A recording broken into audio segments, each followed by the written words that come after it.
Well, hello there, everybody. Good evening. It's yet another live stream show here on the MCU's Bleeding Edge, and we've got the whole squad here once again. Week 5 revisited. We've got Cyberneticshark, my co-host. How you doing, Cyber? Good. Good as always. We've got once again. Always. We're lucky to be blessed to have Perry Ramsey back with us. What's up, Whoop, Perry? whoop. You What happy up? to be What up? back, What up? Perry? Oh yeah, yeah. The Perry. Oh yeah. Well, we're I happy think to have you. Yeah, we got some good stuff to talk about, so I'm excited. Yeah, me too. Me too. We've got some What If Episode 9 review type material here to give for you, and then we've got some Venom 2 review action going on after that. Should be fun. So let's get right into it. We like to keep it, pretty concise here on the MCU's Bleeding Edge. So, right off the bat, starting right off. We are, just so I put it out there, we are expecting Lord Deathman to potentially pop in and make an appearance in his deathly skeletal, state. He may show up for a minute and say hello, but we don't know for sure. But it's always good to have Lord Deathman. So we'll take him if we can get him. But so basically, what if episode 9? I just wanted to start right off with just asking everybody's general consensus. What your thoughts were on the whole episode. So starting off with you, Cyber, since you seem to really enjoy it. How did you I feel did about really enjoy it. Overall, I thought it was a really fun episode. I really enjoyed it. I liked how funny it was.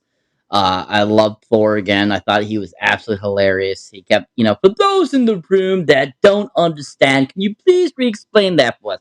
That was absolutely hilarious. It was on point, perfection for that episode. And just the whole atmosphere of it, them fighting Ultron, the Watcher intervening, and then bringing all those different characters and then getting finally Gamora into the picture there for you. It just was really fun and enjoyable. I just really enjoyed it. Excellent. Perry.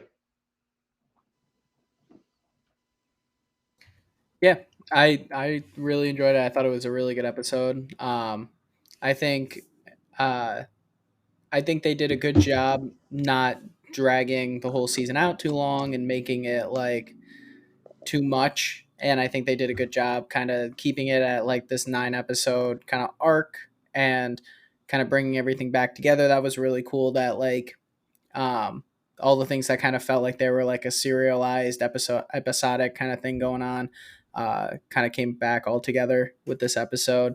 Um, I think I liked the last episode better. It's the same thing with like Infinity War versus Endgame. I like Infinity War more than Endgame, not because like I think Endgame's bad or anything, but just that the tension that you get left with at the end of Infinity War was the same with the last episode. So it was kind of like that same feeling, and then you get like that like the finish of it. You get like the climactic like fall and resolution and all that stuff. So it was cool. I really enjoyed it, and I think we can dive into some other stuff once Jeff gives his opinion, and then we'll see where we're at with that. Well, I mean, that's a good point, Perry. Do you guys do you feel like the 9 episodes was the perfect spot, like the sweet spot? Like, Cyber, do you think that the 9 episodes was just enough? I would have liked 10. I think 10 is a good magic number. But definitely, I mean, 9, it's okay, but I would prefer 10. I think that's a little bit more even than 9 is. So, but yeah, definitely 9's okay. So, like in the beginning, Perry, when we thought that there might be like 18 episodes or whatever at one point, remember? Like, do you think that it's a good thing that they didn't go in that direction? Yeah, I think when it started, I was like, oh yeah, just do 18 of these. These are really fun, like individual episodes, like the episodic, like they don't really like matter to the whole like arc of what we consider our mainline timeline for the MCU. But then like I feel like it would have just felt redundant if it went for 10 more episodes of like not anything coming together or coming out of it in terms of like um any actual uh like connection to anything. So I think it was good that they kept it relatively short and gave like those bits and pieces of the serialized episodes, and then also then came back and said, okay, well, we're gonna bring those all together and just kind of like do this little like side end game kind of thing for 2 episodes. And I thought that was cool. And if they decide to do a second season, which actually I have an idea of that too when we get to that, but yeah, I think it was good. I think it was a good way to do it. Cyber. Yeah, so what I think happened is they actually did do 18 episodes. They split it into two in order for season 2 because season 2 is supposed to come out beginning of next year. Yeah. So I think that's what they actually did do 18. They split it into two. Gotcha. Yeah, Okay. that makes sense. Yeah. That would make sense that they would do that like that. It would be cost effective. Yeah. You know, but yeah, I mean, I really dug the initial scene with Peggy Carter, kind of like reliving Captain America, the Winter Soldier, or whatever. What, you know, that initial scene or whatever. I like that. I thought that Yep. was cool use of her. Yep. I like the fact that they brought George Pierre back and everything and whatnot. You know, that was cool. But basically, I was surprised to see the Watcher just like pop up like that right off the bat. I didn't expect that to happen. I was surprised that we got the Watcher in the last episode, which, you know, I got to be honest with you, Perry. I agree with you. I thought the last episode was better too. I liked the weight of it, and I loved Hawkeye and Black Widow being in it. And I also definitely am like an Infinity War fan over Endgame. I am like that's my favorite MCU film probably is Infinity War. There's just an energy and an excitement that comes off of that movie that like the pace is just unbelievable at times. Mm-hmm. But was anybody surprised that they did connect these episodes like that? Like Cyber pointed out, that's 3 in a row that they did. Was anybody surprised or shocked that we got another continuation in this episode? Perry, were you surprised at all, or? I wasn't. I don't. Maybe surprised isn't the right word, but maybe like I don't know. I felt like there was like the two options, and the way they kind of advertised it was was that everything was going to be one-offs, or I guess maybe they didn't even advertise it that way. Other people just assumed it was going to be like that, and that's what the conversation became. I can't remember, but yeah, I mean, I still don't know whether or not I would have preferred whether anything like if it just was like 9 episodes of one-offs or if I prefer this. I think I was, yeah, I wasn't shocked by it, but it definitely was more like, okay, like they're gonna make sure everything has its place, like in their entertainment. Like it's not gonna be like they're not gonna, at this point they're not gonna take anything out of the universe and have it not matter. Like they want this makes them, this is what they're showing, that everything is gonna like have its place. Whether or not it has a huge impact or a low impact, everything is going to have its place. So that was kind of the interesting part for me. It was whether or not they were gonna say, no, we're gonna have stuff that just doesn't fit in and we're gonna do our own thing with like these animated shows, or even the animated shows are gonna have a high impact, you know?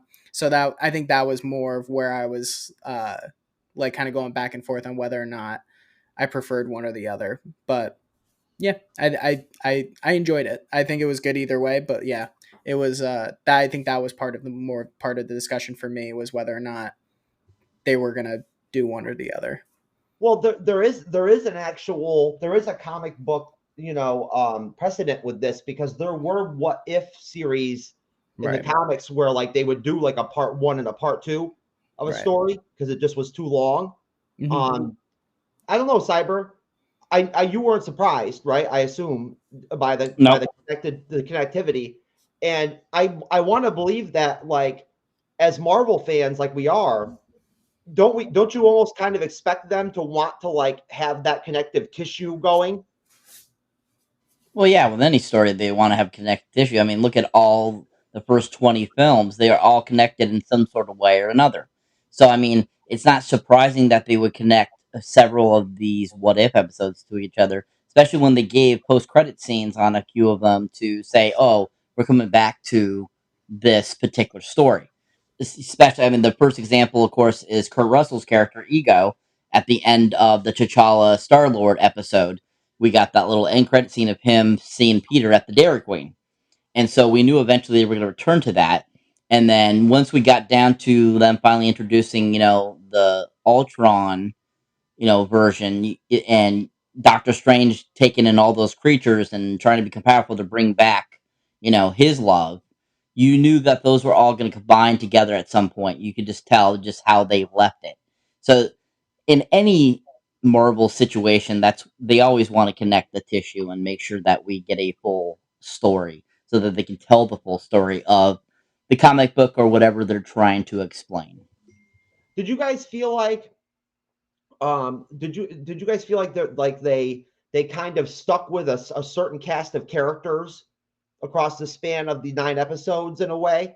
I was just thinking about that. Like Cyber, going right back to you. Do you feel like they kind of, at least in these 9 episodes, taking into consideration what we just talked about, that there very well could be the next 9 could be, different characters maybe, like, that will get more play. But did it seem like they kind of like they went with like a sort of like, certain roster to work with? Well, yeah, I think they use characters that people are already familiar with to continue those stories for people that say they weren't satisfied with how the MCU took care of certain characters. Say, a lot of people I know were very upset with Endgame killing off, Tony killing off Black Widow and so forth, in Infinity War killing off Gamora, so forth and stuff like that. So I'm sure that because everyone's so familiar with these characters already and they haven't dealt really into other characters yet. I mean, we're slowly getting there, with Shang-Chi just being introduced, in Black Widow we got introduced to a few other characters.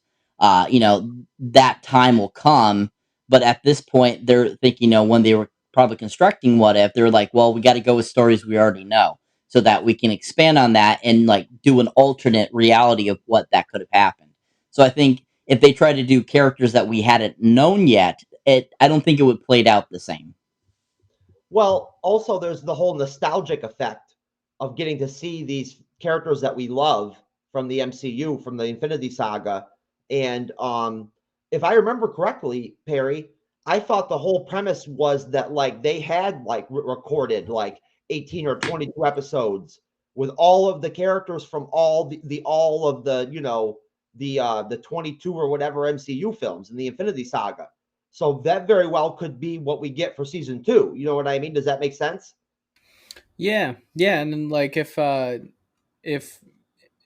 I think it makes a lot of sense of what Cyber was saying, where they're it kind of feels like a part one and a part two, I guess, to this, like, in a sense where it's they had these 9 episodes, and if they did the nine, if they did the 18, and then we're getting season two early in the year next year, um, then it'll be interesting to see where they take it from here in terms of trying to figure out like the whole multiverse aspect of it. I'm wondering if uh, I'm wondering what the idea was in terms of like if they did those 18 originally and they were going to release all those.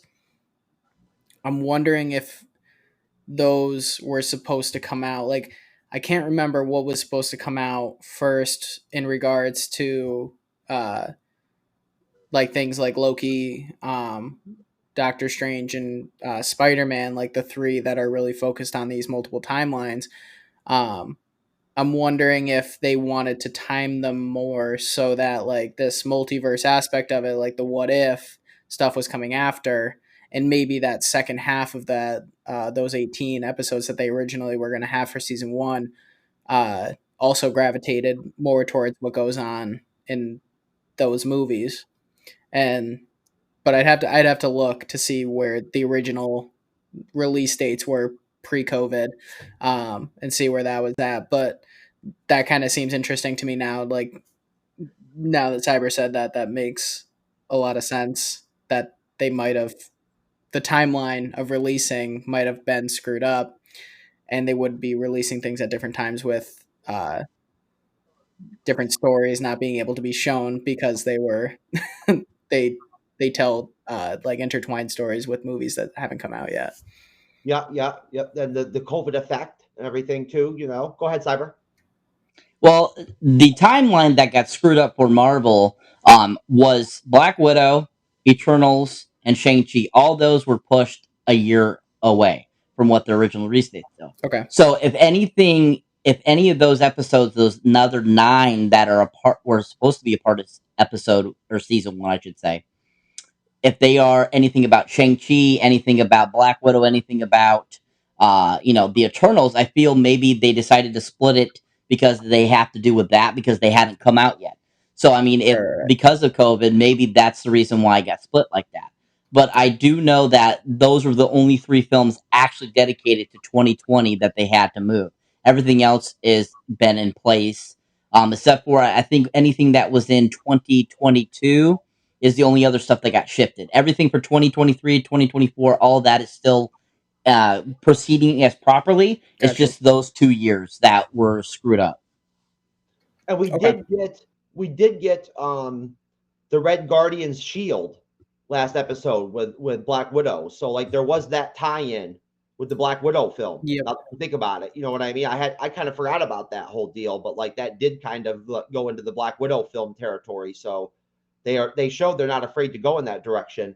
But what do you guys think as far as like likes and dislikes? Like what worked for you in the episode? What didn't work for you, if anything, potentially in the episode? Kind of maybe you thought detracted from it, maybe. Perry, starting off. I don't think there was too much where I was like taken out of it by anything in a negative way. I think it's always just the like there's always that like undefeatable character that the heroes always end up beating, and I think that's always like, I mean, that's always going to happen with superhero movies, especially. Um, but I think like it always just seems like the plans come together and it works out and all that stuff, and um, Black Widow takes like the perfect shot, like the whole 9 yards, like everything works out. But it and then with the especially with the animated stuff, like there's a lot more of the suspension of disbelief a little bit. Like you let a lot more things go when it comes to those things, because it's 22 minutes. Like they can't sit there and be like, okay, as soon as I make this move, you make that move, and I make this move, and you make that, and they can't like break it down for the audience and like over explain things and all that stuff. So there's a lot of leeway when it comes to animated stuff too. So it didn't really detract anything to me. It just, like I said, I like the other one better just because it felt like there was a little more weight to it. Like there was like that anticipation and anxiety for the next episode. Whereas this one, the conclusion always is like okay, cool. Like that was nice. And then, but now it's like, okay. And I'm okay waiting for another 4 or 5 months until the next one comes out to see where they take it with the next 9 season or the next 9 episodes. But yeah, I wouldn't say there was anything that I like really disliked. There was the likes. I thought it was really cool that they brought all these different characters together. And like they were different from the versions that we know, and I think that was perfect because it keeps things interesting, and it also calls back to the other episodes and all that stuff. So that was also a nice addition for me because like I think we've said it before, we've already seen the other characters. We know our own characters from our mainstream timeline, and so it's nice to like see how these other versions of the characters fight and how they think and how they do things, and that also makes the fight scenes more interesting because we don't know what they're going to do in a relative sense because they're not the same people. So I thought that was cool. The fight scene was so it was beautifully animated. There was a lot of really cool shots in there. So that was fun to watch and appreciate the artistry that goes into these episodes.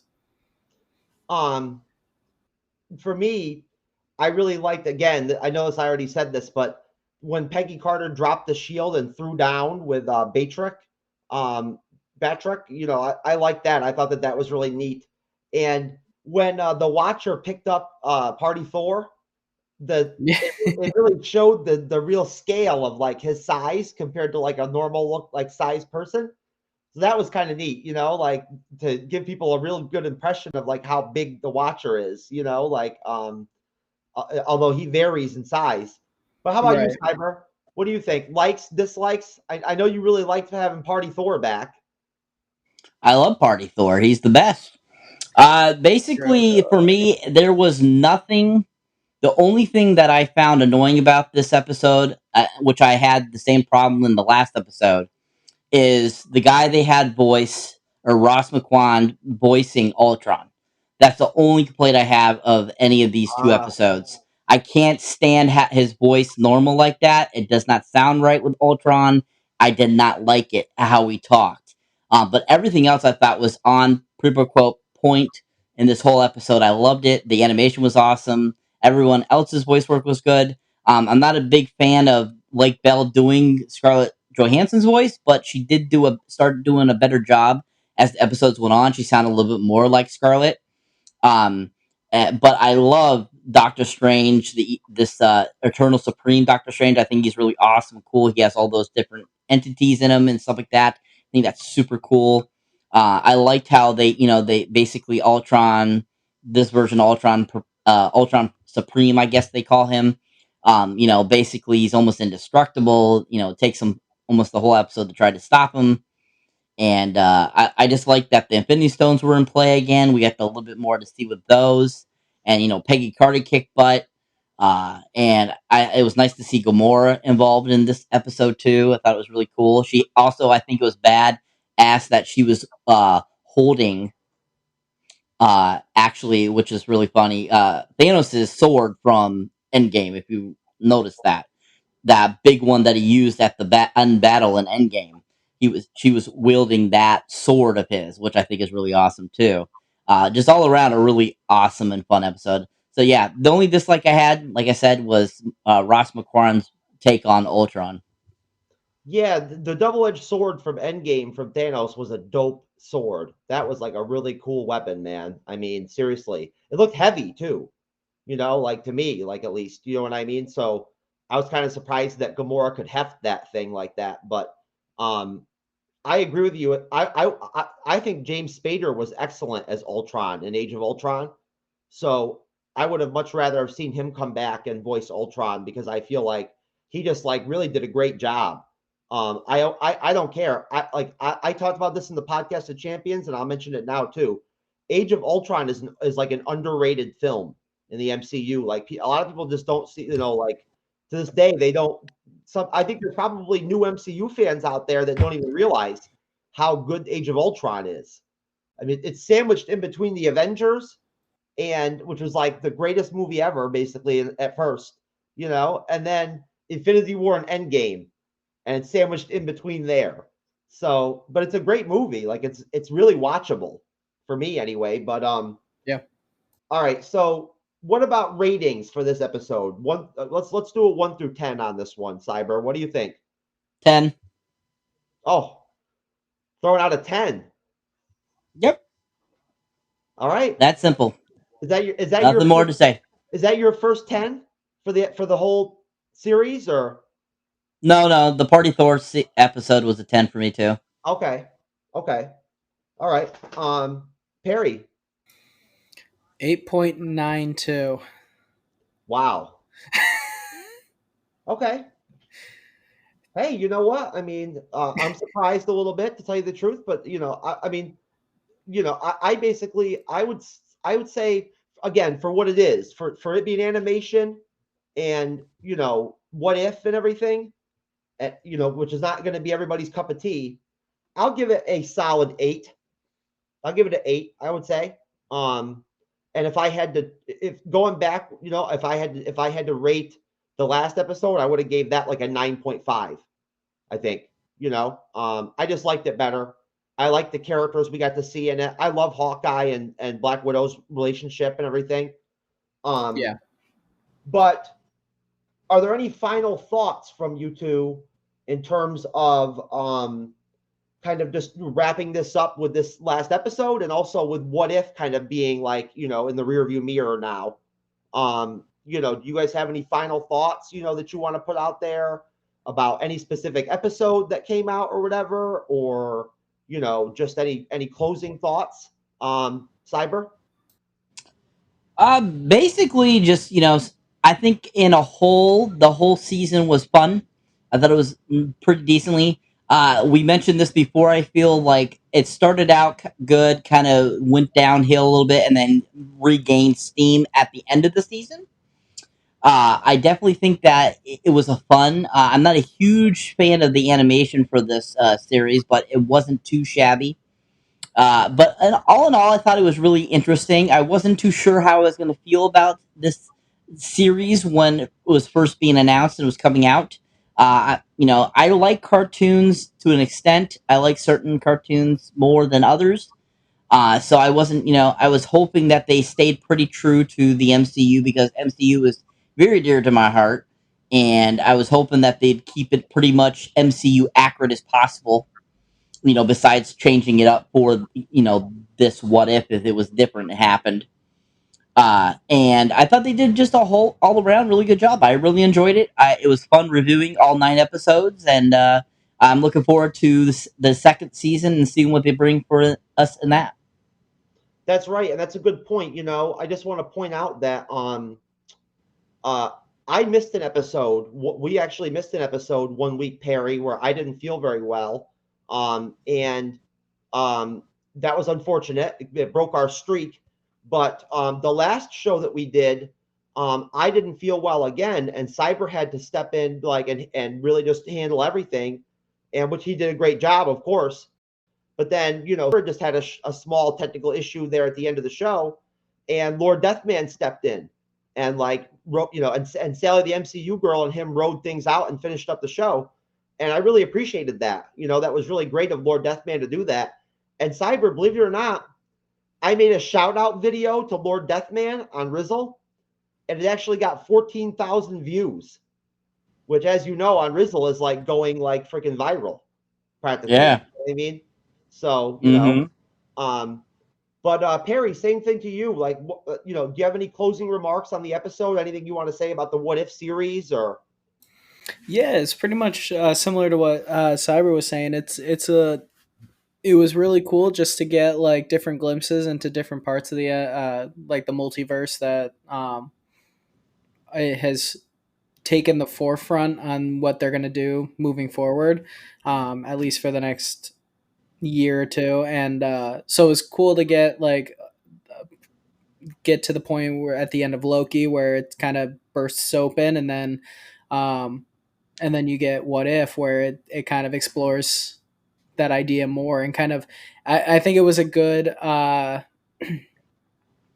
for the people. So I've tried to explain how the multiverse works to people that are fans of the MCU but don't do kind of what we do, where we analyze it and read the comics and watch videos and learn and all this stuff, and they just watch the stuff as they come out, and that's what they know. And so we talk about it, and I'm like, oh yeah, and then there's this kind of idea, these people. And I think this was a really good way to kind of intro people into the idea of the multiverse. I think this was it's kind of ingenious in a way, to make it an animated show seem like it's not too heavy. It's just something fun that they're doing to kind of show what kind of things are going to start going on in a relative way. So I thought that was really cool. And I for me, kind of knowing what was going on, and I'm sure you guys felt the same, you're like, oh yeah, this the multiverse, and there's different universes and they're all kind of different, and that's part of it, and these are fun episodes. But for other people that may not have a lot of exposure to that kind of idea, this seems like it was like the perfect like kind of like baby food, here comes the airplane kind of stuff into that idea in preparation for Spider-Man and like Doctor Strange and all that. That's a really good point, Perry. I think that you guys both made really good points, but I think that's a really good point. It is a good vehicle for the multiverse. Because let's be honest here, I'm sure that all of us have probably had a conversation or two recently where we've had to have to explain the multiverse to somebody. And it is kind of like, it's not difficult to explain, but it is a lot to like unravel, kind of. It is, yeah. It's like a can of worms, and it's just like you find one, like you or like a ball of thread, and you're just Yeah. like you pull on one, you're like, oh, and there's this part of it, and then all of a sudden you're like, oh, and then there's this. Oh, you should probably know this, And and there's then it's and like, there's the and then there's the vocabulary. Like, I mean, what are they? Are they like different dimensions? Are they different right, realities? Are they different universes? Like, and what's all you say to all that is yes. essentially? I just whatever word comes to my mouth is the one I use to Right. describe. You know, I usually stick with like their different realities. Like Yeah, that's what that's how I see it. But yep. okay, so evolving on into the evening, or whatever day, night, Evolving. whatever time it ends up being, whoever ends up watching this. Oh, and I also want to mention too that honestly, guys, I'm not going to plug anything, but I just want to say that I really appreciate all of you that catch our videos when we're not live, because our actual viewer watch times for our videos are sick. Like our average watch times, like they're like 47 or 48 minutes, like per person. So, say what you want about our stats. Like the people who do watch our videos, they sit and watch the videos for quite a long time. You know what I mean? So Yeah, that's killer. there's other YouTubers on out there that like are bigger, a lot bigger than us, that wish that they had watch times like that on their videos. You know? So we've got some really loyal people out there, you know what I mean? And shout out to everybody out there that, that made that happen. But so getting into Venom 2. I saw Venom 2 last night. And on a date, which was interesting. It was an interesting date. It definitely, interesting woman. Hard to figure. Hard to kind of hard. She's kind of hard to read a little bit. One of those kind of women. But it was good. We had a good time. And I think Cyber. When did you see Venom over the weekend? Last Thursday.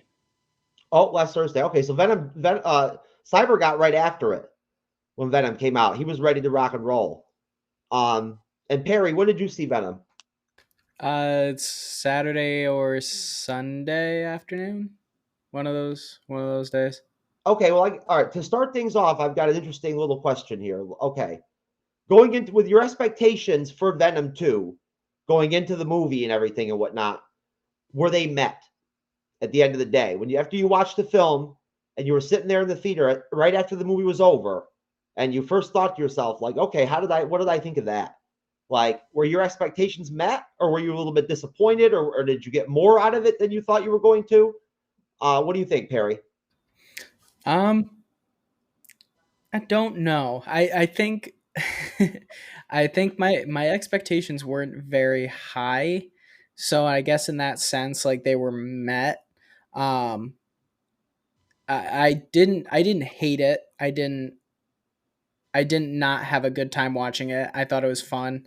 Uh but there was a lot of like it's an hour and 37 it's an hour and 37 minutes, and it just felt like there was a lot of jam packing characters, like character development into things, a lot of things that felt like they were trying to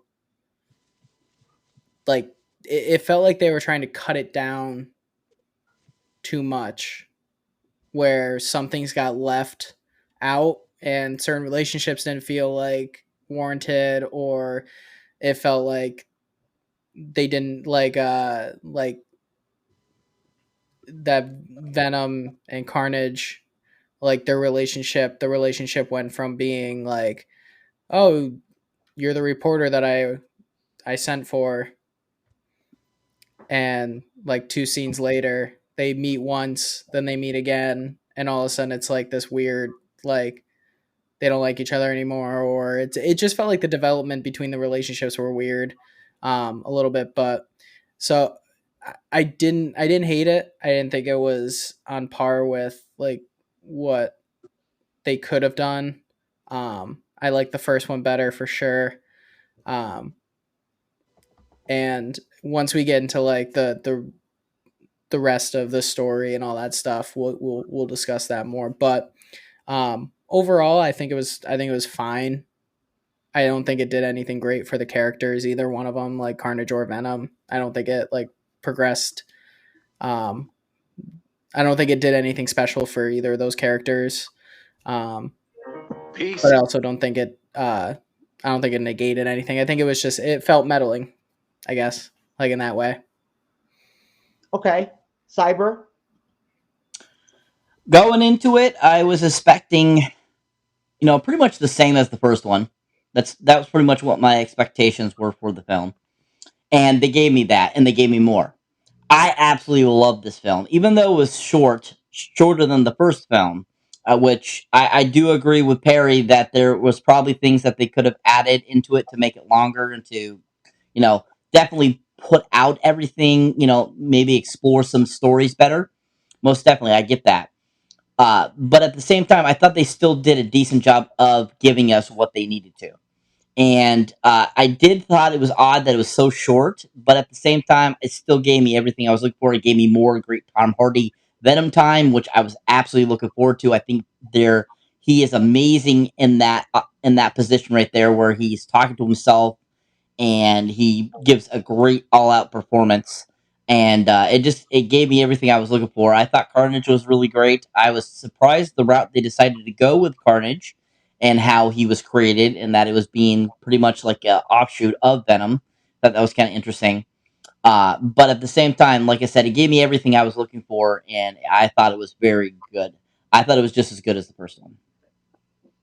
Okay. And so for me, I would say that I think that my expectations for the film may have been a little bit too high.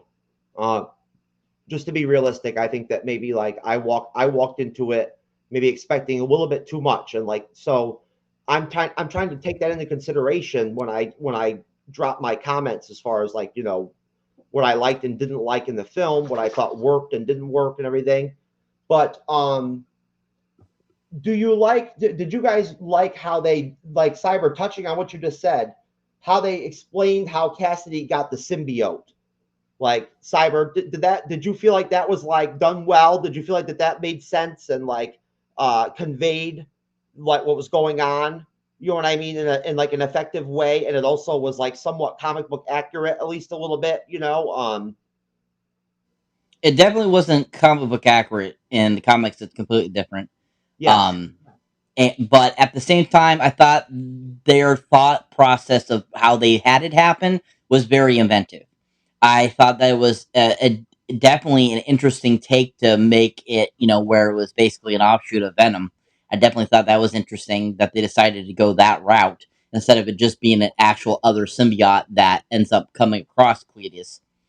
But at the same time, I think that was another thing that they put into place to make it a little bit more shorter. Not so much story had to go into it. You saw what happened. Cletus bites, Eddie Brock. He gets a piece of the symbiote from him because he bit him, and Venom's a part of him. So it was kind of cut clean, and it gave a really easy and not a very long story explanation of how Cletus became Carnage. So I think that's kind of the reason why they went that route. But I didn't think it was a horrible way of doing it. I thought it was inventive. Like I said, I thought it was okay.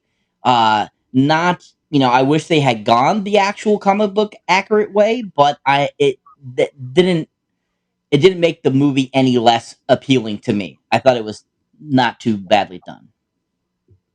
Okay, same to you, Perry. And I want to point out that Cyber's 100% accurate. They did not even come close to touching the actual comic book version of like how Cletus Cassidy gets the symbiote and whatnot, which I was a little bit surprised by that. But what did you think, Perry? Yeah, it didn't. I don't think it detracted anything for me. I think a lot of my my points with like how the movie went is more just based in like I wanted to spend more time with the characters, and I think that's just where I was. But I don't think that, like Cyber was saying, I don't think it doesn't change for me either way, and especially like now we'll get into it where it doesn't seem like if the future Venom is in like a different place, like it didn't really matter either way. So for me, it just it didn't change anything for me. Going the comic route is sometimes a great idea and sometimes it's not, and sometimes it works with what kind of story you're trying to write. And I think it was effective in what they were trying to do with it. And I think it was, if they were trying to condense this and make it short and sweet and to the point, then like that was probably the most effective way to do it, than trying to explore like the whole symbiote, like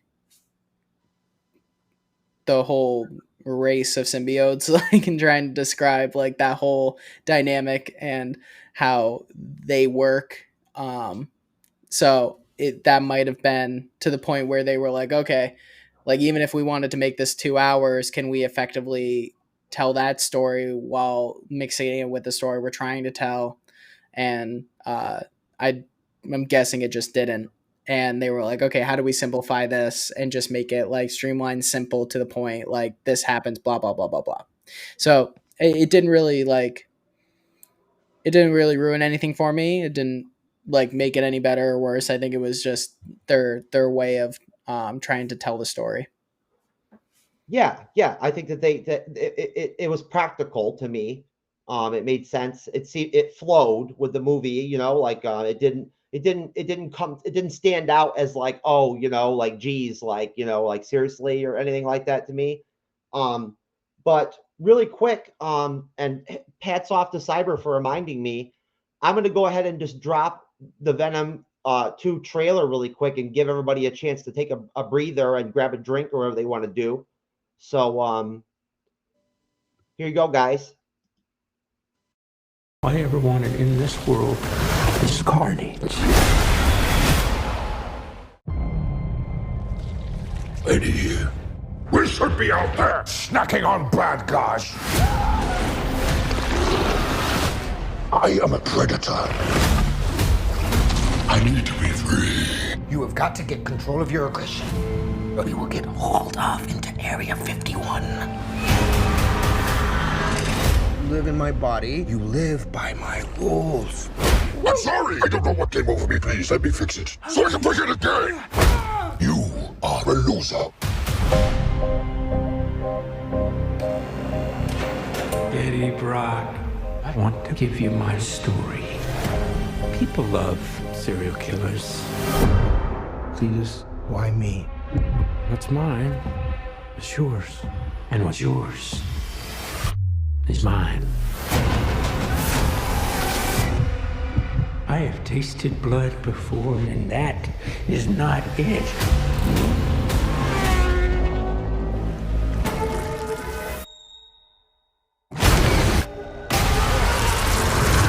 All I ever wanted in this world is carnage.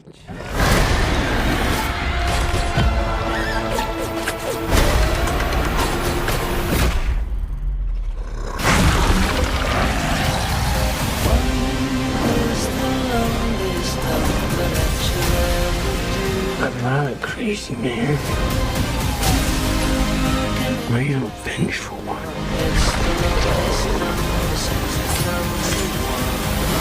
Oh, shit! Whoa, where you going? That is a red one! You need to come out right now. I will let you eat everybody! Promise! I promise! Oh, yeah! Eddie, you feel like home to me. like family.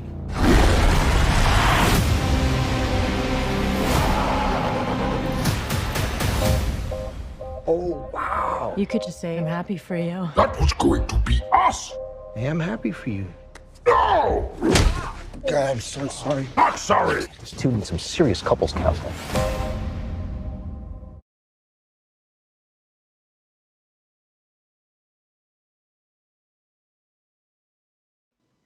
It's a good trailer. It really is. It's a really good trailer. I mean, they did a really good job of like picking the best spots from like the film to really showcase them in the trailer. You got to give them credit for that.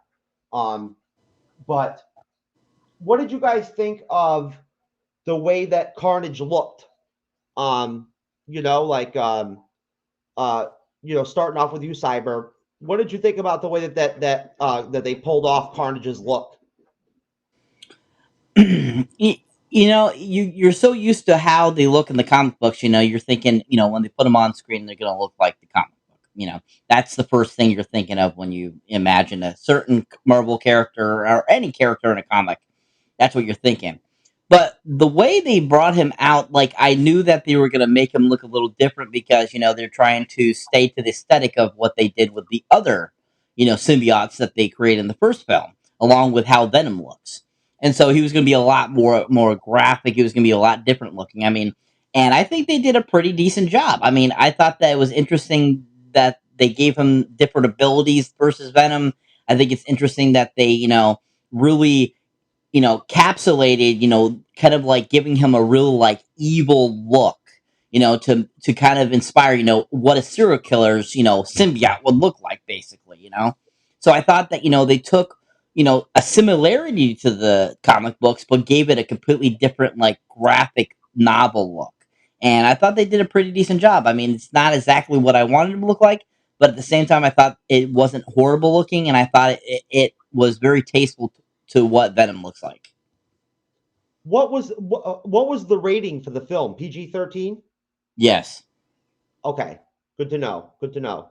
Because I was wondering about that myself. But Perry, what did you think of how they did Carnage? Yeah, I think for the aesthetic of what they had, I think it matched it. Like I think that's that's what they got to do.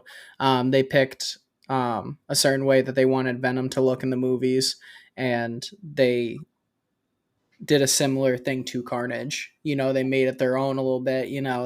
They changed it a little bit. It doesn't look exactly like the comic books, but like Cyber was saying, it doesn't. Things can't always correlate. Like things can't always go like perfectly with like the designs.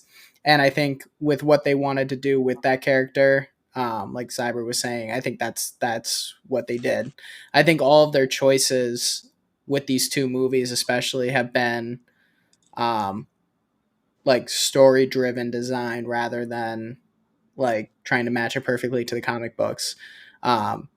So I think with that, keeping that in mind, I think it worked for what they were doing. Like you were just saying, it's PG-13, like a Carnage movie. I think that was one of their mistakes that they made, was making it PG-13 rather than R. Because then I think you get a little more of like the Carnage like character in that R rating of like just wreaking havoc. Because I feel like there was a lot of shots where it felt like Carnage was going to be like just tearing through people, and it just felt like it was very nerfed in that sense. So I think that also went into the design a little bit, where he has a lot of this like crazy, like he has like the like the tentacle like whipping around like stuff going on, but it doesn't feel like they have too much like impact, except like the body flying around and like hitting the wall and then falling or something. Whereas like I feel like in a comic book, he's like tearing through them, like just like cutting them in half or like doing something crazy like they like a comic would. So I think the design was oriented to like the rating and how they wanted to tell the story through the character. And I think that's a good tie-in too with what are you guys' thoughts on like the violence level? Because like resonating off of what Perry just said, I almost agree with Perry 100%. I think that they could have done a better job of giving us a more authentic, you know, Cletus Cassidy if there would have been an R rating. And I feel like also Woody Harrelson is an actor that we know for a fact from like his other performances can take it to that level. You know what I mean? Like if you ask him to do that, like he can take it to the R level and like really with the violence and like the, the language and everything and whatnot. So I kind of felt like, again, they taking into consideration it was PG-13. I felt like, just like Perry said, I was surprised that there wasn't more violence, more blood. In the comics, there's always a lot of blood with Carnage. Like, he's poking holes through people and stuff like that and everything, and so they bleed. He's tearing heads off people and stuff left and right and everything, and like you said, Perry, cutting people in half and whatnot. And we didn't really get that. It was more like fighting helicopters and stuff, you know what I mean, and whatnot. And so what about the secondary characters, guys? What about the secondary characters in the film? How did they work for you? If they, did they work for you? Did they fit the plot and the story and everything? And did you like how they did Shriek? What do you think, Cyber? Like, what were your thoughts on that?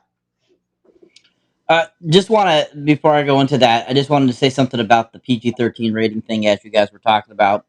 Andy Serkis originally had set this movie to be R. When he came on as director, he actually told them he will only do it if he can do it as an R rating.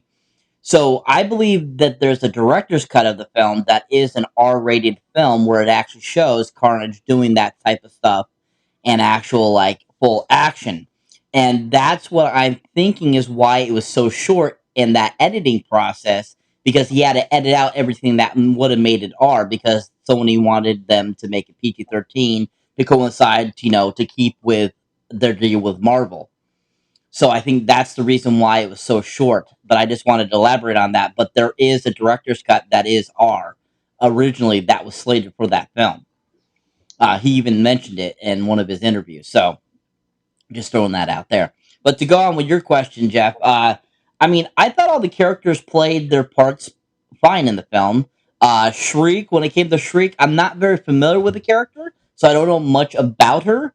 For what the actress brought to the character, I thought she did an okay job.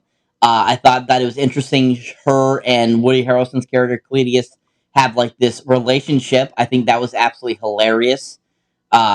That they have them be love interest in this film. And I thought it was interesting that they decided to have them, like, even go through with having a wedding and everything. I thought that was kind of interesting. But everyone else I thought in the film, played their place. I like that, Michelle Williams came back, and the gentleman that plays her now boyfriend or fiance. I think that was great that they brought them back. I thought, that they made a good, like, comedic element to the film. And they're enjoyable. I love that, she ended up getting Venom in her one more time again. Thought that was hilarious, and kind of like, she's like, oh, never that again. Never that again. And I just thought there was a lot of great camaraderie between everyone that was involved. And I thought they did a really good job. Okay, Perry? I agree. I agree with what Cyber was saying, except for Shriek. I think Shriek, I don't know. It just kind of felt like the character was only there to like it just felt like an easy way to it just felt like easy motivation for Woody Harrelson's character. Like it just felt like that was like the easiest route to go, was that he had a love interest when he was like a kid or like a teenager, and that carried like through 20 years, and that they're still searching for each other and all this stuff. And I'm like, I think that was the biggest relationship point in the movie where I just felt like I didn't really give a shit, in like to be like in a blunt way. It just felt like it was like it felt like there could have been more to that relationship that could have been explored. Um, but we only got like 5 minutes, like less than 5 minutes of it in the like first couple scenes in the movie. And then we're supposed to just like kind of like follow that through for the rest of the film. And that, like I said, it didn't really like, it didn't do anything for me in terms of like making the movie worse. It just didn't make it better for me. And I thought that Shriek kind of like, they kind of just brought her in to like serve that one purpose and then like throw her away a little bit. You know what it just, that's just kind of what it felt like. Which I like, it's fine. I'm not like I don't like, just like Cyber, I don't know much about the character. I don't have much attachment to the character. I don't have any attachment to the character, so it doesn't matter to me whether or not she's ever seen again in the movies. But like it was one of those things where I was just kind of like, she's there, like she's there to serve. They just kind of threw her in there, like here you go, you know, like. Yeah, but like I said, I mean, like if you're trying to tell a story, you need certain characters to play their roles and like to further the plot. And but it just felt like it wasn't like that plot point, like the relationship had like good points where like you're watching and you're like, "Hey, cool. I like that. Like that's fun. Like they have a fun relationship back and forth." But it just didn't feel like something I was that invested in terms of like feeling anything for them, you know, like because I feel like if you're bringing in like, so you have like a serial killer and his love interest who is also like a violent offender in that sense and has superpowers, in some way, shape, or form, you want the audience to like connect with them on some level, and that is usually done through a relationship, where you like understand why they do the things that they do. But for me, we just didn't get enough of that like pre-lockup for them to like really make me want to invest any like care into like their relationship, where it just felt like it was just two villains like getting together again. But like it was fine, like, you know what I mean, like it just was fine for me. But I think it just acted as like an easy explanation for Cletus Cassidy's motivation, which is, that's fine. Like movies do that all the time. So, I do but think that's I think yeah. I think it's a good point though, Perry, because I think that like you know, the whole premise is made very clear right off the bat that like, you know, Cletus is the bad guy, he's in jail, you know what I mean? He's in prison, you know, like they're bad people. But it wouldn't have been so bad for me if like maybe, you know, and maybe we'll get this with the rated R cut or whatever. It wouldn't have been so bad for me if they would have like done more flashbacks maybe. And like actually shown some like, you know, heinous violence, you know what I mean, from like them, like Woody Harrelson, like, you know, just like him killing his mother or something, you know what I mean, like to explain to like the audience like why this guy's nuts, like the kind of like debauchery and everything that this guy is capable of. But what about the relationship between Eddie and Venom?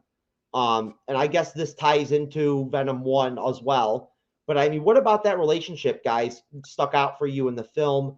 Did it work for you? The strife between them, like when they separated and everything in the story. And do you feel like at all like maybe it was too farcical? You know what I'm saying, if that makes sense? Because I kind of feel like it was for me. But like, what do you think, Cyber? I absolutely love it. I think it's fantastic. I think it's perfect. I think it's exactly what they could have done dramatically or theatrically for the movies versus the comic books. I mean, of course, in the comic books, there's a little humor, but not as much as they put into the films.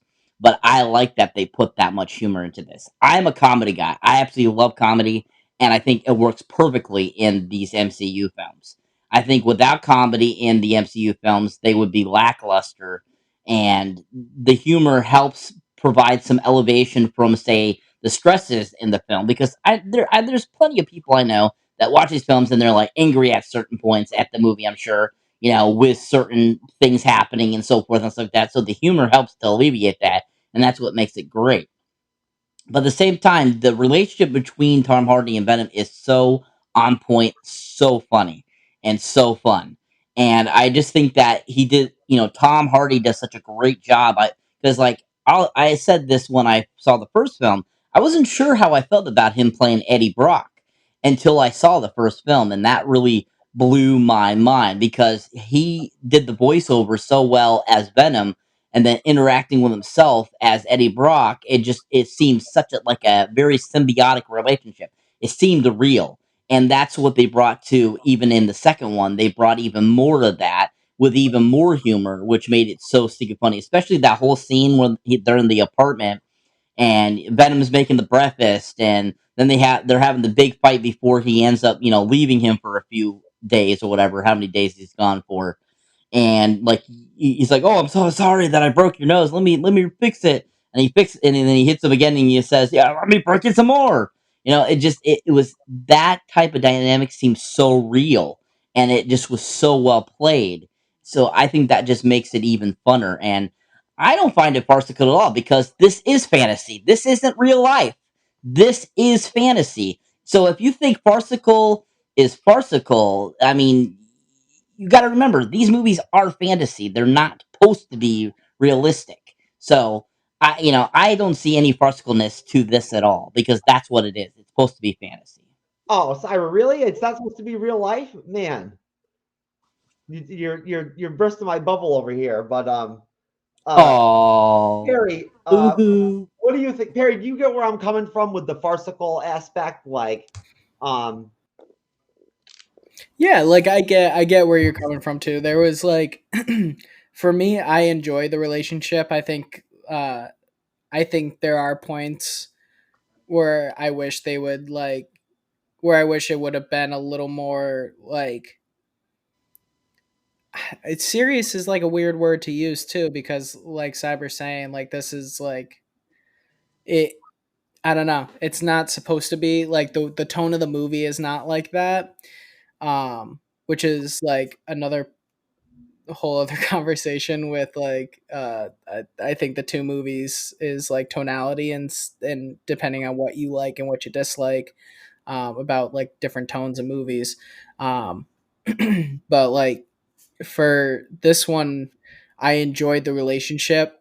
I think the only part that I was just kind of like what's going on here is where he's doing his whole monologue in like the EDM club and I was I like this is funny, but I'm also like I was like we're spending 10 minutes on this instead of like more character development with like the other characters that aren't getting any attention and I wish like that time was traded a little bit or like it was just done a different way, but like I get that seemed a little more like what you're saying, Jeff, where it seems a little more silly rather than like it seems like it's just the relationship is played for laughs, which is like fine. Like movies do that too, like that's another like that's a tone out. That's a tonal thing. Like that's a tone thing. So, for me it that relationship worked. Like that I like that. I enjoyed that. I think that's one of the better parts of the movie. Um and so I I don't have much negative to say about that. But yeah, that one scene where he's in the EDM club, like doing his monologue and stuff, it just that seemed like goofy, I guess is the best word for like how I felt about it. I was like, this is just kind of goofy. But it didn't really like destroy the movie for me. I was just like, I wish we spent that time like looking at Cletus Cassidy more or like the relationship between Cletus Cassidy and Shriek a little bit more. Like, like traded that time with something else. But um that's that's neither here nor there, I guess. well, and of course they have to have that balance too with the violence and the little bit of gore, like to try to like keep it PG-13 and everything. You want to at that point you're going to want to keep the comedy theme going and have that balance, which I totally understand that and I appreciate that. And hey, like I can be kind of serious, when it comes to these films. So, there's absolutely nothing wrong with the fact that Cyber enjoys the humor aspects of like these movies and whatnot. I get where you're coming from, Cyber. And I feel like, do you guys feel like, um, You guys feel like this is going to set some kind of precedent for what we should expect for Morbius? Or do you think that Morbius is going to take it to a different level, maybe, like, you know, as far as, do you think it'll be rated R? Like, what do you think, Cyber? No, I think it'll be PG-13. I think Morbius is going to be more on the more sophisticated side of this universe. I think it's going to be darker, especially with him being a vampire and everything, which is a little different than Venom. You know, he's just an alien, you know, symbiote, whereas Morbius is this human that basically becomes a vampire. So I feel that from the tone that the trailer gave, it looks very dark. I don't think there's going to be as much humor in it. I don't think there's going to be as much, um, you know, lack of story, which a lot of people find, you know, usually are running in these last two films. Unfortunately, you know that there's not a lot of character development. I think there will be a lot of character development in this film, especially because Morbius seems like a character that they're going to want to keep around for a long time, and especially with Kraven the Hunter film coming, I'm sure Morbius is going to be a part of that too. So I think we're going to see a very dark side with Morbius, is what we're going to get, but they're going to keep it toned to a PG-13 because Morbius is technically a part of Marvel's property still. Like Sony actually, even though they owned it, they actually just recently lost the rights to him within the last couple of years back to Marvel. So I think that we're going to see a very Disney vibe, but darkish to it, like what they're going to be doing with Doctor Strange too, where they're trying to make it more dark and more gritty. Horror. More Yeah. of a horror angle. Yeah. What do you think, Perry? Yeah, I think what Cyber said is that's what's gonna happen. Like it's Jared Leto too, and he's a like he's the pick me out while you drink kind of actor. Um and he is like he was outwardly very angry with what they did with his Joker and cutting scene after scene, and he's like it's a totally different character than what I filmed and all that stuff. So I think he's out to like show everybody what he's got, like in terms of like being a comic book character, and I think he wants to do it. So this is kind of his like second chance at that. So I think it is going to be a little more like serious tone, like Cyber is saying. It's not going to have the same humor and like all this stuff. And I think Morbius is like more of like a dark character in terms of like his story, and especially what they've shown in the trailers and what the story seems to be centered around with him, like his body deteriorating, and he's trying to become like he's trying to cure that, and like that's a pretty heavy topic to be like bringing in. So like I think that part of it is going to keep it very like dramatically oriented rather than humor oriented like it is in Venom. Do you think it's possible that Sony could potentially do rated R films at some point, like, you know, in their universe if they wanted to, like maybe it'd be easier for them to pull that off than like Marvel with Disney and everything. What do you think, Perry? Yeah, for sure. Like they don't have the same restrictions as like Marvel does because they're not owned by Disney. So if they want to make a super violent movie, they can, you know, like it's just whatever gets approved or greenlit. So I think if they want to maintain the relationship with Disney and keep making billions and billions of dollars off of Disney's help, like they won't. But I don't think it'll be too far fetched to think at some point they like if they pick a character that Kevin Feige's like, yeah, we don't really want to do anything with him, or we're not thinking about like making him a mainstream part of the MCU, that they can definitely take a character and make it like more violent. And I think Disney, Kevin Feige has like said that they want to make sure that Deadpool is rated R and all that stuff, and keeps that like the success of that going and all that stuff. So I don't know. I don't think it's an issue of like whether or not they're willing to do it or whether they want to do it. I think they want to and they're willing to do it. I think it just is more on like trying to maintain the relationship with Disney in a way that they can combine these characters together and make sure that like the two universes can feel like they're in the same world without like compromising Disney's like polished world, where people don't get cut in half and bleed to death, Well, and of course, there's also the continuity. If we're going to get Morbius in the MCU, like you said before earlier, Perry, if tonally, they're going to want to like give us a certain version of Morbius and show us a certain level of violence and whatnot, and what to expect.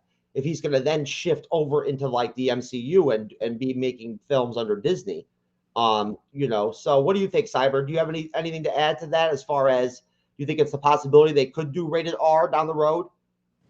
I mean, if they ever dissolve their relationship with Marvel and they get full rights back to these certain characters, I can see them doing R-rated versions because that's what the fans want. But at this point, like Perry was saying, I don't foresee them, not wanting billions of dollars. So I feel that they're going to continue as long as they can their relationship with Marvel and keep putting out PG-13 content, uh, just so that they can make a lot of money. And so I mean, it's one of those things that you hope that they do eventually, but we just don't know.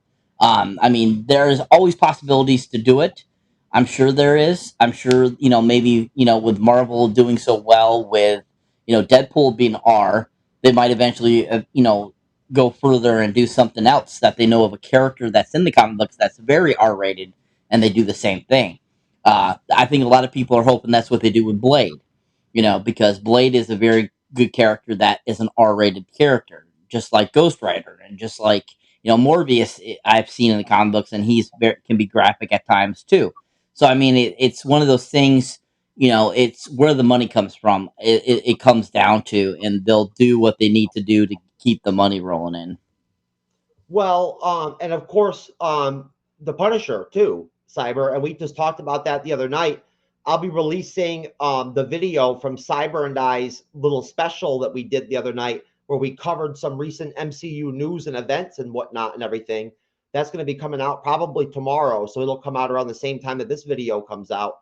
And that's just a kind of a different angle that like we're going to try to like be incorporating into the show for the future, is that we're going to try to look into doing some news and like some some actual current events and stuff like that in terms of what's going on on the day-to-day basis with the MCU. But basically to kind of rehash something in a way, but kind of get a little bit deeper into it. What about the action scenes and the special effects, guys? Like, do you have anything on that where you think that there was anything where, were you happy with what we got from like the CGI and everything and whatnot? And Perry, what about the action scenes? Like, I know we talked about the violence and everything and whatnot, but like, how did the action scenes, were they good? Yeah, I thought they looked pretty good. I mean, the CGI looked pretty good, like everything was up to par. I don't think anything was like too bizarre. Like like Cyber was saying earlier, like these are fantasy things. These are living in a fantasy world.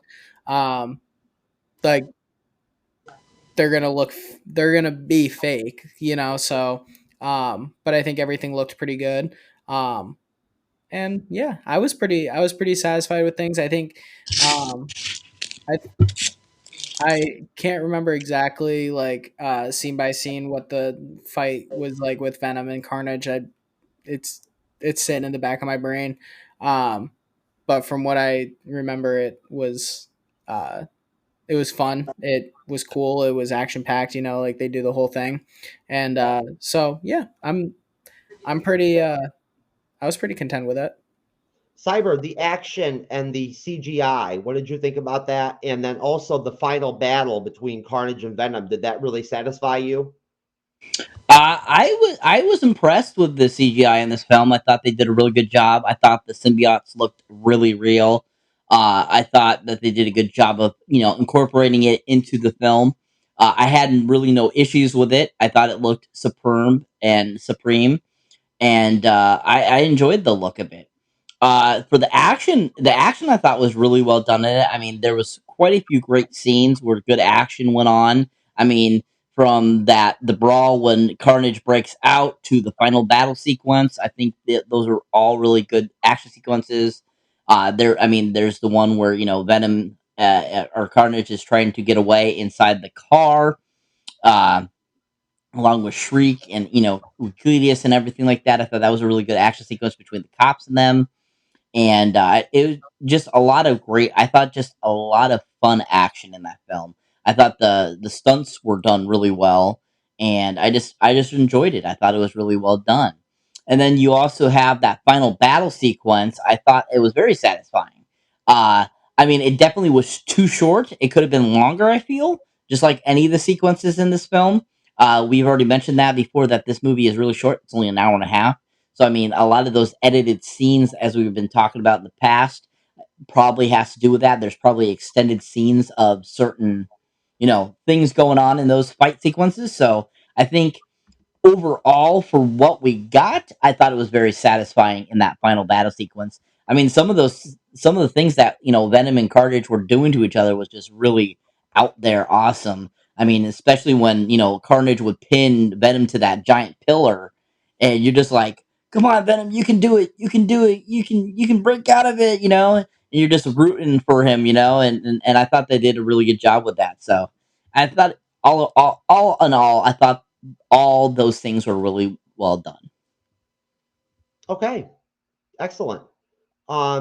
So just to kind of like, just the same way what we did with What If, as far as closing remarks from you guys, so we can do a good job here with our again, keeping things like real streamlined and everything and whatnot. And plus, if the recording gets over 2 hours long, it's harder to be able for me to be able to use Headliner app and whatnot for me to be able to chop clips out of it and stuff. So, anyways, to close things out, as far as your closing remarks, guys, starting with you, Perry, for Venom 2, is there anything that we didn't touch on that you felt like was something that maybe was important for you?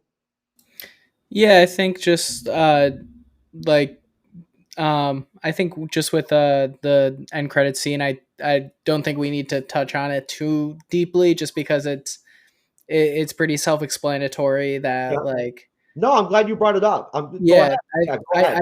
yeah, I think it's pretty self explanatory that they're teasing that Venom's going to be now in the MCU with what happens in Far From Home and stuff. So, which I think at any if you're watching anything and you're keeping track of anything, you understand what's going on with that. Like that tease was pretty self explanatory, and I think me and Jeff both said it like a little while ago when we were talking on the phone. We were saying that was our favorite part of the movie, just because it had a lot of implication in what was going on and what's going to go on in the next Spider-Man and stuff. And I'm sure when Spider-Man gets closer and we do like a Spider-Man preview or something, or like we discuss it a little bit more, we'll break that down a little bit more and what's going on in that movie as we get closer to it, because there's probably going to be a few more trailers before we get there. So yeah, but that's my only other thought, is just that end credit scene was it was really cool, and it's been something that's been kind of rumored and like teased and stuff that has come out. So it's good to kind of get some clarity and some like finality to that it's happening. And yeah. Yeah, the cat's out of the bag. We finally have some real. We just talked about this the other night, me and Cyber. About having some finality as far as like what is going to happen here with the Sonyverse, like where is it going? So Cyber, what do you think? What do you think about the end credit scene? And then on top of that, like if you have any closing remarks or anything on the film? Well, I was blown away by this post credit scene, and I was really shocked that they finally showed that Marvel and Sony have come to a deal again. This really was concrete proof finally showing that they had done that, because I heard months ago that they had already brokered the deal, because Marvel didn't want to lose Spider-Man. They wanted Spider-Man to keep, and so they made sure. I think this was finally that block that they put in to be able to prove that. But I was just blown away, because like Venom's about to explain something to him or show him something, and all of a sudden this color distortion happens, and I'm like, holy crap, like what's going on here? And then all of a sudden he's in a completely different looking room, J. Jonah Jameson pops up at the TV and shows a picture of Spider-Man, and you're like, no way. Oh, you're screaming in your seat like, oh my god, and you're like, wow, they finally have decided to actually show that this is what they're doing. And I just was blown away by it. I thought it was really well done. I love how the guy comes out of the bathroom and is like, dude, what are you doing in my room? And Eddie's just like, I don't know.